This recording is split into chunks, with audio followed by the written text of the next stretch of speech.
I feel Michael at the age of even 4 years old, 5 years old, when I first heard him sing and saw him dance, I knew that he was something special because I used to wonder how he do this, you know, and it was more than just a little boy or a little kid just singing and dancing. It was something unique about it. It was special.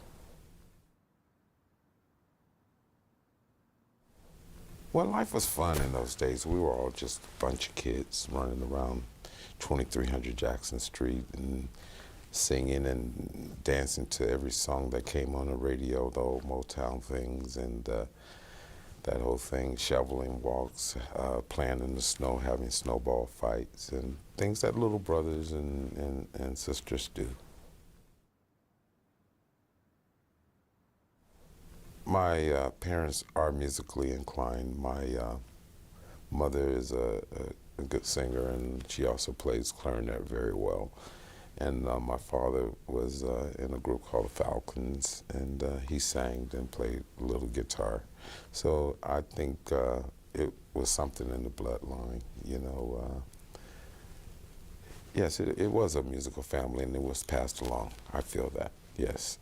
There's a few ways that the group started, I feel, you know, one of them being that my mother being such a singer, and she used to wash dishes and that whole thing and sing songs, and we would sing along with her. Back in those days, like I was saying earlier, that Michael was unique. He came out just knowing what to do. His pitch and his tone of his voice was unique. He needed very little training. He knew exactly what to do, and I think that's what made Michael very special from that day, ever since he was a little 4- and 5-year-old kid. We did covers from the Temptations to the Miracles to the Four Tops to Sly and the Family Stones, James Brown. We covered every song that was on the radio. I learned every song that was on the radio. It was a lot of work. We would go to school in the morning. Then after school, we get home about 3:30, and my father have all the mics set up and the amps on standby. And we had enough time to just drop our books, and we would practice like 4 hours until about 7 or 8. And after that, you know, we would get ready to go to Chicago or somewhere and go do engagement. We had like 4 or 5 different sets. We would play for 45 minutes and take 15 minutes off and do our homework and get rest in between those 15 minutes. And by the time we was through with our day, it was about 2:30 in the morning. And we'd drive back from Chicago to Gary, get home about 3, 4 in the morning, and go to school the next day. And that's what life was for us for many years, a lot of work. I didn't realize how much work it was involved. I was just having fun doing it as a kid. I know I was tired a lot, and even coming home from the shows, because we had this Volkswagen van, and it was stuffed with amplifiers and equipment, and we used to have to, there was no seats in it, so we would sit and sleep on the equipment, and it was very uncomfortable, but we did it.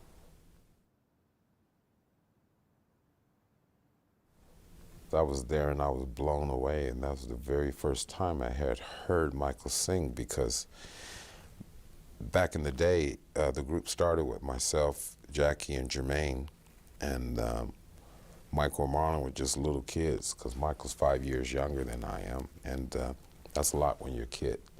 And we used to tell them to be quiet, get out of here. We'd kick them out the room and this, and they used to beg to be in the group. And we just said, your little brother wants to be in the group. You know, you used to, get out of here, this is big boy stuff. And we went to see him perform that time, and our mouths flew open. We couldn't believe it. So we rushed him home immediately, took him to the room, and he was in the group that fast. The typical set list for the Jacksons back in those days would be basically a roster of Motown songs. Everything from My Girl, Ain't Too Proud to Beg, some of Smokey's stuff, going to go-go. I mean, anything and everything that was Motown, the Jackson 5 learned. So we definitely did plenty of Motown. And also Michael used to love to do the James Brown. So we did some of James Brown stuff as well.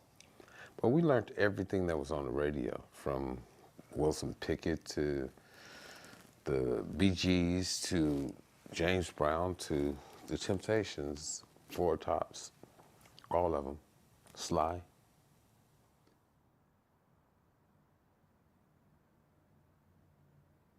My first record, I Want You Back, being played on the radio. The first time I heard it, I was at home, and I had bought a transistor radio just to hear that, and I was listening to this station, KGFJ, and I knew they would play it first.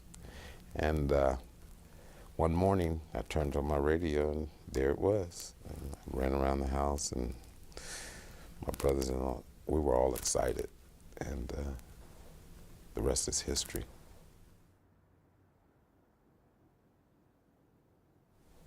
Yeah, Michael was unique. Michael was a little genius. You know, he was a young little boy with an old man's soul. So yeah, he was very wise, very keen on his surroundings and everything else. He knew exactly what he was doing and what was going on. Even back in Gary, he was doing that. And I think what gave him the idea is we had this, we looked at him as an older guy, but he was only a teenager then, a friend in the neighborhood who had a candy store in his basement. A guy named Charles, I believe was his name. And Charles would sell us candy. And I think Michael got the idea from him, and Charles would sell it at a discount store, at a discount price, because there was a store down the street that sold it for more, so he would steal the customers. So Michael had started a candy store, and my father had gotten mad at him because he was buying candy with his money and giving it away so he can have customers. So my father got upset at that and taught him that if you're going to spend your money, the idea is to make a profit, you know. So I think that's where he got some of his business sense from that moment.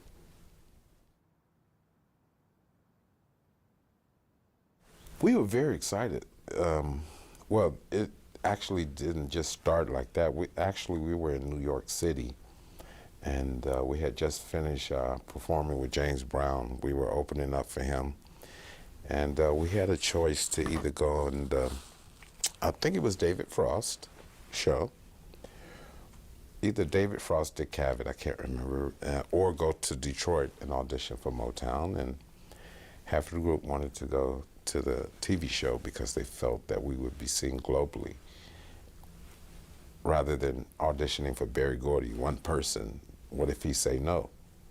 But I think my brothers were such Motown fans. They went with the Motown thing and took their chances, and we were very nervous about it. Michael and the Jackson 5, back in the Motown days, early in our career, I think we were just kids. We didn't realize all the great accomplishments that we had achieved. For our 5 #1 records in a row for Motown, never done before. We didn't know anything about that. What do that mean to 5 kids having fun? You know, seeing Hollywood and playing with Diana Ross, and just, I mean, we were in heaven. Just those things alone was priceless to us. Regardless of the music, was just something we did. As far as what I did as a kid, you know, what kids do or hang out or go out and do things that, you know, you do at a young age. Mine was very minimum. All the time on the road, all the time on the stage, all the time in an interview, all the time in a recording studio, a photo session, or autograph signings. It was like that all my childhood, just about, you know. I think Michael was put on this earth to do what he did. He never complained about nothing. Matter of fact, he was very excited about everything. You know, he loved the stage. He loved the interviews or the photo sessions. And not only did he just was there, but he would offer great ideas and they would work and stuff like so. He had a lot of input on directions and style and all these other things.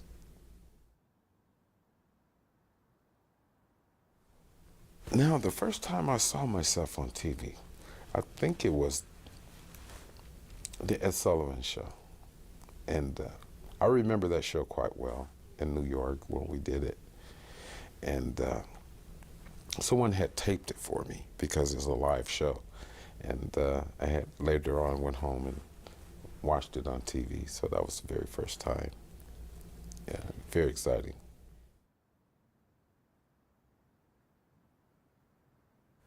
People are basically, the way they were raised is the way the parents raised is the way they raised their kid. They say the apple don't fall too far from the tree. And you know, there's all type of speculations, accusations on how I was raised. And for me, I think I was raised right. You know, I think my father did a brilliant job knowing that he had 6 boys, 9 kids in total, and to take us from Gary, Indiana, which is a very poverty-stricken town, and don't too many people get out of there and make something of themselves. And he had a dream, he had direction, and he stuck with it, and he knew how to get there, and he got us there. And I tell people every day, my father did a brilliant job, because when you're a child, your childhood is only that long compared to your manhood. So a lot of people go, well, he's only going to be a kid a little long, let him do this, let him do that. No. It's okay to have fun sometime, but you have to prepare yourself, because your adulthood is going to be a lot longer than your childhood. And if you didn't prepare for it, you're going to be on the late show. And so I think my father prepared his sons for the future to be men. We were men at a very young age. And like I always say, Michael was a boy with the old man's soul, you know?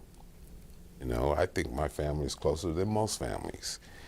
And we're just in the limelight, we're in the media's eye or whatever, or the people want to sell their stories in their papers, so they fabricate a little bit. But put it this way, I wouldn't want any other mother or father or brothers or sisters. I love my family. I think it's a unique family. No, I think it's something that the brothers and I always wanted to do. And the only change that it had made for us is basically getting out of the poverty of Gary and our dreams coming true and living our dreams and making people happy. And we were happier people then, you know. And I don't think, as a lot of people would think, show business changed you. I don't think it was like that. Of course it changes you, but I think it was more of a gradual change, especially being children, because my father kept a strict eye on us. Although we were in the business, in this fast-moving business, my father was still strict.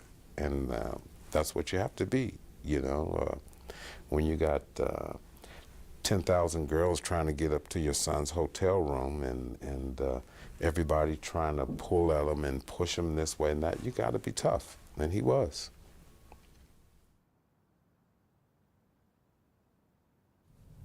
We were very anxious to start producing our own music after we had some success with the Motown record label. We were ready to grow. You know, we were now young adults, and we were writing songs, and our musical abilities had increased. And now we wanted to produce a few songs or write a few songs to show, you know, what we're able to do with the music. And we were able to do that at Epic Records. Sony Records allowed us to grow. That's why we left Motown and moved on to another label. And I don't think it was any hard feelings that we don't agree with Motown. It's just that Motown was used to, they had a cookie cutter with us. You know, they had a lot of luck with the group, and they didn't want to discontinue that.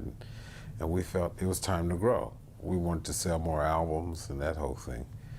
And Epic Records allowed us to do that. Epic was a different type of company than Motown. Motown was the type of company that they made you feel welcome.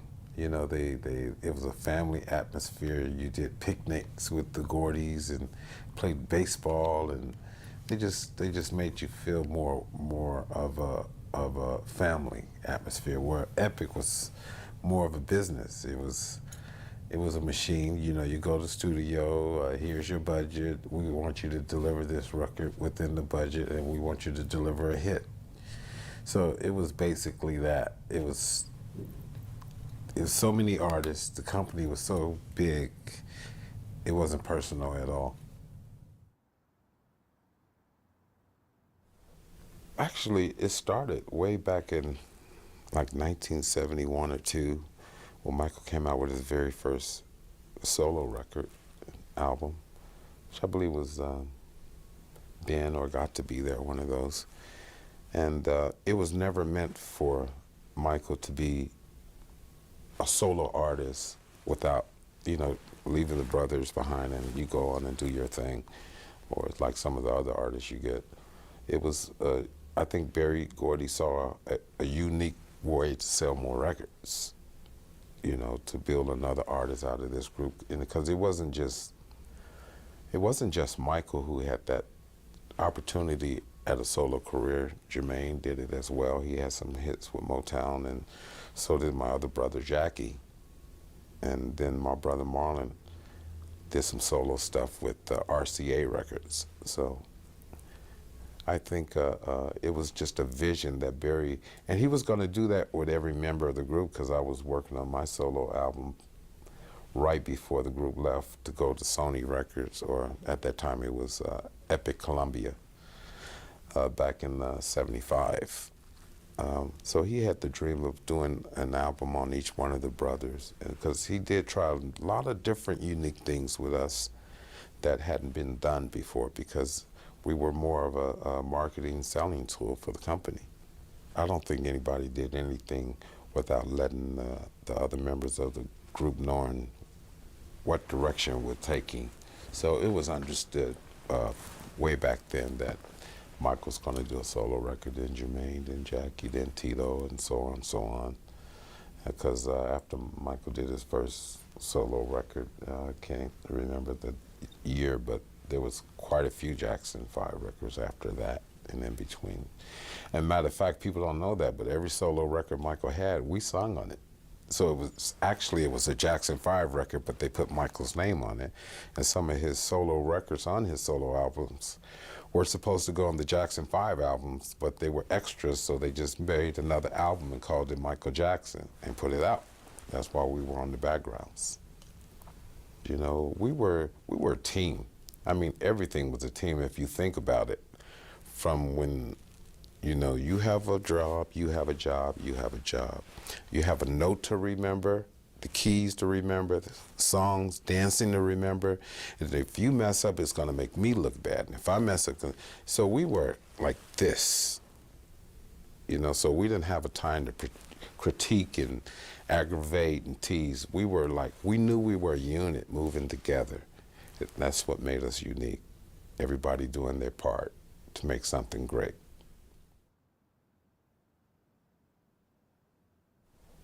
Artists do that all the time, you know, and it's something that you have to do in this business, because when you wear the same shoes, sometimes people can get it can get a little stale. So you always look for unique ways of changing your image, whether it's a glove or like my sister had the thing with the earring and the key, and it's surprisingly how these young people catch on to these little things. You know, and I think all that's part of creating an image. You know, from that to Michael had the jackets and all these little things that were unique and different from the next artist. And he was very good at recreating himself. Michael was Michael. You know, everything he did, he knew, I mean, he's a guy who knew that he would sell 40 million records before he did it, because he wrote it on his mirror when he was recording the record. And people thought he was crazy, you know, but he always had vision of what he wanted to do, where he wanted to be, how he wanted to look.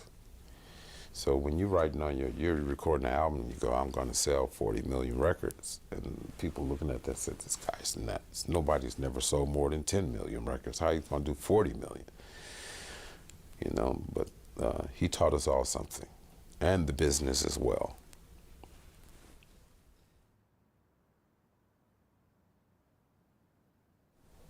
I think that he got so huge that it was bigger than life, and it was uncontrollable as far as media speculations and all these things. And I think my personal, knowing the little brother I had, even at a young age, how hard he worked his whole life. Couldn't walk down the street, couldn't go to a bar or a club, or didn't do anything. And people, I mean, Michael lived a very, very sheltered life. And so did Marlon, so did all the brothers, but his was really sheltered. And maybe he enjoyed it that way, I don't know, but I don't think I could have lived like that. I think being an entertainer myself, I think we all go through that where you wish you wasn't an entertainer, or you wish you could do something regular and things of that nature, but at the end of the day, it's the best job in the world. And I think there's moments when he wished he could just do whatever he wanted to do, whether it's just walk across the street or walk down the street all day and not be bothered, or go to an event. And if he did anything, he had to disguise himself all the time and take him 2 or 3 hours to get in all this makeup that would transform him into a different person as far as the looks. So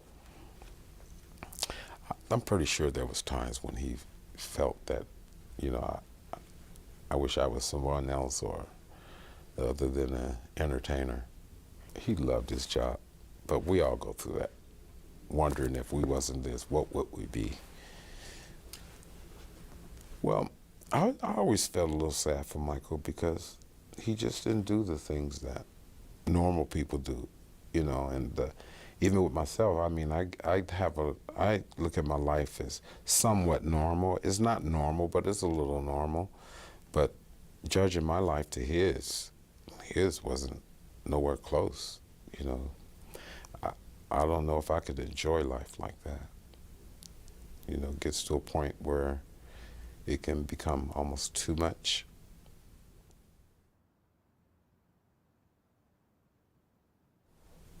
I think Michael's greatest achievement throughout his life was making people happy, helping people. That's what he always wanted to do and achieve, to do something for the world, more so than his music and his song. I think he got more gratitude out of helping somebody through college, or somebody need an operation, or there's some sick children over here, or family starving and need food. He would send over groceries for a year, things like that.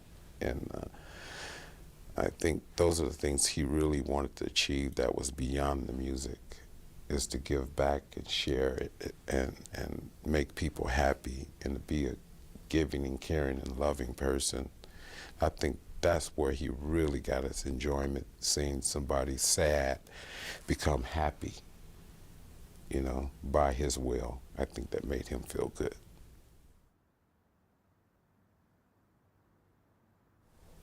Well, we have a lot of great memories, like we were saying, from the auditions with Motown and performing with the James Browns and traveling overseas or going to Africa for the very first time. And everything was it was an experience. And when you think about it, it all was fun, even the scary moments of being chased by an auditorium full of fans because your equipment and your costumes didn't show up, and they're all waiting for a show, and you're not going to do a show, so you go out there and announce we can't do a show, and they chase you out the arena. That was all fun for us. A lot of great memories.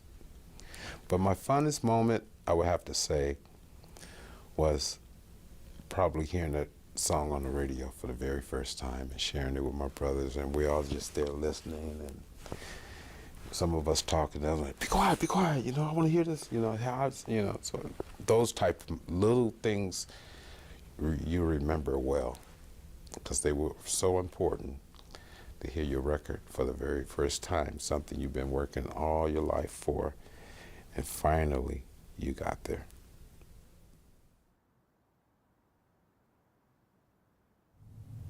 The world has, and the media and everyone has been very kind and very supportive, and they finally have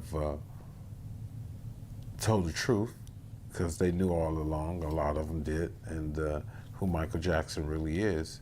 When they really look at his life, you can see who he is, and he's done more for this world than a lot of our politicians has done, and I'm just happy that he's in a better place, and he's not suffering from all the crap that I know he was going through.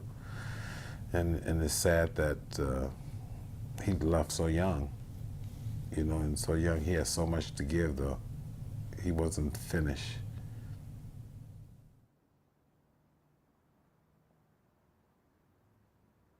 I think Michael should be remembered a few ways.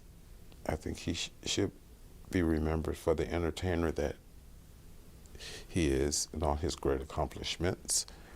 But he should also be remembered as a great humanitarian, because he did do a lot more than any other entertainer in the business, financially and spiritually. And I just think he should be remembered as a person that was unique, special, and we've never seen a person like Michael Jackson in our life, and I doubt it if we will ever see it again.